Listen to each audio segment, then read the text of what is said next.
प्रश्नावली 13.1 प्रश्न संख्या है 8। ऊंचाई 2.4 सेंटीमीटर और व्यास 1.4 सेंटीमीटर वाले एक ठोस बेलन में से इसी ऊंचाई और इसी व्यास वाला एक शंक्वाकार खोल काट लिया जाता है। तो देखें जरा, ये बेलन है एक,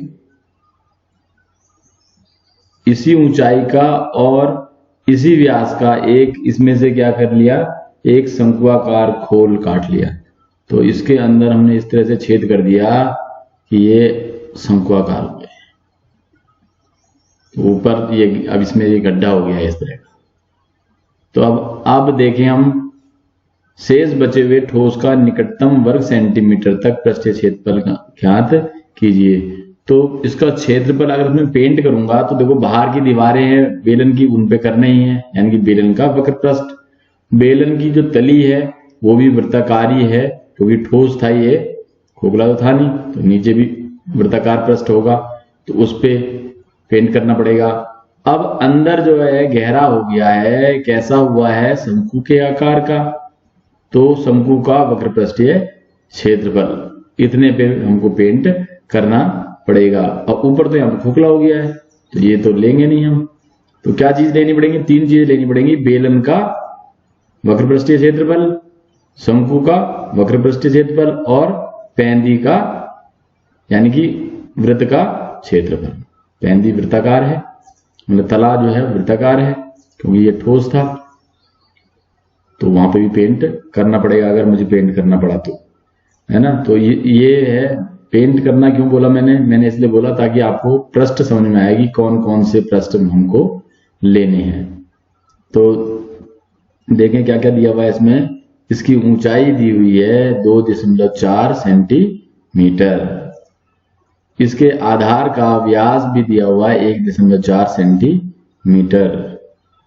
तो देखें बेलन की ऊंचाई, इससे हमें पता लग रहा है बेलन की ऊंचाई और शंकु की ऊंचाई दोनों क्या होंगी, समान होंगी। 2.4 सेंटीमीटर, ये यहां से यहां तक बेलन भी इतना ही ऊंचा है और इतना ही ऊंचा शंकु भी होगा। इसका आधार का व्यास दे दिया, तो त्रिज्या जरा दर्शा देते हैं समझने के लिए कि ये केंद्र है माना, तो यहां से यहां तक ये क्या हो गया, इसकी परिधि तक ये दूरी, ये त्रिज्या हो गई। तो ये कितनी हो जाएगी, 1.4 की आधी, यानी कि 0.7 सेंटीमीटर। तो शंकु की त्रिज्या ही पता लग गई, बेलन की त्रिज्या भी वही होगी, शंकु की ऊंचाई भी वही है, बेलन की ऊंचाई भी वही है। लेकिन बेलन के वक्र पृष्ठ के लिए हमको बेलन की ऊंचाई नहीं, तिरछी ऊंचाई चाहिए। तो हमें तिरछी ऊंचाई का, तिर्यक ऊंचाई का सूत्र भी लगाना पड़ेगा, तिर्यक ऊंचाई निकालनी पड़ेगी पहले। तो हम लिखते हैं बेलन का व्यास बराबर 1.4 सेंटीमीटर। इसलिए बेलन की त्रिज्या व्यास की आधी, स्मॉल आर से लिखते हैं त्रिज्या को हम, वही लिखता हूं मैं भी यहाँ पे भी 0.7 सेंटीमीटर। बेलन की ऊंचाई यानी कि शंकु की ऊंचाई दोनों समान है, तो वो h से लिख लिया हमने स्मॉल, बराबर 2.4 सेंटीमीटर। शंकु की त्रिज्या बेलन की त्रिज्या के समान है, क्योंकि समान आधार पे हैं दोनों। तो शंकु की तिरछी ऊंचाई निकालनी है हमें, क्योंकि वक्र पृष्ठीय क्षेत्रफल शंकु का क्या है, पाई आर एल। ये देखो लाल सूत्र से लिख रखा है, अलग से लाल इसलिए लिखा हुआ था कि स्पष्ट हमको दिख जाए, सूत्र अलग ही लिखे हुए हैं। तो यहाँ पे एल ज्ञात करना है, तो एल के लिए हमें तिरछी ऊंचाई का सूत्र लगाएंगे। तो शंकु की तिरछी ऊंचाई यानी कि तिर्यक ऊंचाई है ना, इसका सूत्र है एल की घात 2 बराबर एच की घात 2 धन आर की घात 2।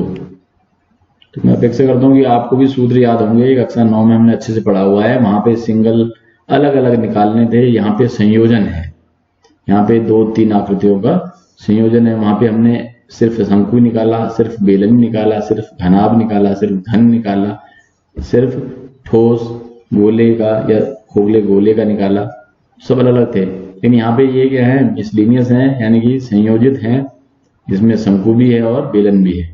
तो देखें एल की घात 2 बराबर एच कितना है 2.4, उसकी घात 2 हो जाएगा। आर कितना है 0.7, इसकी घात 2 हो गया। 25 तक के वर्ग याद करने के लिए मैंने पूर्व की वीडियो में बोला हुआ है, तो आपको याद है 24 की घात 2, तो 24 की घात 2 यानी 576, तो यहाँ दशमलव है तो ये हो जाएगा 5.76, तो 7 का तो 49 होता है, तो यहाँ पे 0.49 होगा क्योंकि दशमलव भी है। इनको जोड़ेंगे तो ये आ जाएगा 6.25। 625 किसका होता है? 25 का, तो ये इसका कितना हो जाएगा? 2.5, यानी L की घात 2 बराबर 6 दशमलव, L की घात 2 बराबर 2.5 की घात 2 ऐसे भी लिख सकते हैं, और फिर या तो L बराबर वर्गमूल 6.25। 6.25 का वर्गमूल कितना हो जाएगा? 2.5, क्योंकि 625 25 का वर्ग होता है, तो 6.25 2.5 का वर्ग होगा। तो L तिरछी ऊंचाई, यानी ये देखो इसमें चित्र में ये तिरछी ऊंचाई भी हमको प्राप्त हो गई L। अब लिखते हैं हम शेष बचे ठोस का पृष्ठीय क्षेत्रफल। अगर भाई इसका आयतन ज्ञात करना होता तो बेलन के आयतन में से शंकु का आयतन घटा देते। इस तरह के प्रश्न भी आएंगे अगली प्रश्नावली में, तो बेलन के आयतन में शंकु का आयतन घटा देंगे। यहाँ पे पृष्ठीय क्षेत्रफल निकालना है तो बेलन के आयतन में शंकु का आयतन भी जोड़ रहे हैं, और ठोस है तो यहाँ नीचे भी पृष्ठीय क्षेत्रफल यानी कि वृत्त का क्षेत्रफल वो भी जोड़ना पड़ेगा। तो यहाँ लिखेंगे बेलन का वक्र पृष्ठीय क्षेत्रफल प्लस शंकु का वक्र पृष्ठीय क्षेत्रफल प्लस बेलन की पैंदी का क्षेत्रफल, जो कि क्या है? एक वृत्त है। तो यहां सूत्र लिख देते हैं, वक्र पृष्ठीय क्षेत्रफल क्या है बेलन का? 2πr/h, शंकु का क्या है? πr/l, और नीचे वृत्त है तो वृत्त का क्षेत्रफल πr/2। तो यहाँ इनकी त्रिज्याएं एक जैसी हैं तो इसलिए r ही लिखा है, अगर अलग अलग होती तो r1 r2 r3 इस तरह से लिखा जाता, ये ध्यान रखना है। तो अब इनके मान रख लेते हैं, तो यहाँ पे कॉमन जो आया है वो कॉमन ले लेते हैं पहले, जिससे पहले प्रश्नों में मैंने बताया कि उससे थोड़ा आसानी हो जाती है। तो πr कॉमन ले लिया तो 2h यहाँ बचा, यहाँ पे l बचा, यहाँ r बच गया। तो इनके मान अब रखते हैं, तो ये हो गया 22/7 गुणा 0.7 गुणा ब्रैकेट के अंदर 2 गुणा 2.4 प्लस 2.5 L का मान प्लस R का मान 0.7। अब अंदर ये गुणा कर देते हैं इनकी 2.4 की 2 से, तो ये 4.8 हो जाएगा। यहाँ बाहर काट लेते हैं, 7 से 0.1 आया, 0.1 की गुणा 22 में तो 2.2 हो जाएगा भैया। तो अंदर हो गया ब्रैकेट में 24 दूनी 48 यानी 4.8, 2.5 और ये 0.7। इन सबको जोड़ा तो ये हो जाएगा 8, यानी 8.0। अब इसकी गुणा कर देंगे तो ये आ जाएगा 17.6 सेंटीमीटर स्क्वायर। तो ये इसका शेष बचे ठोस का पृष्ठीय क्षेत्रफल है।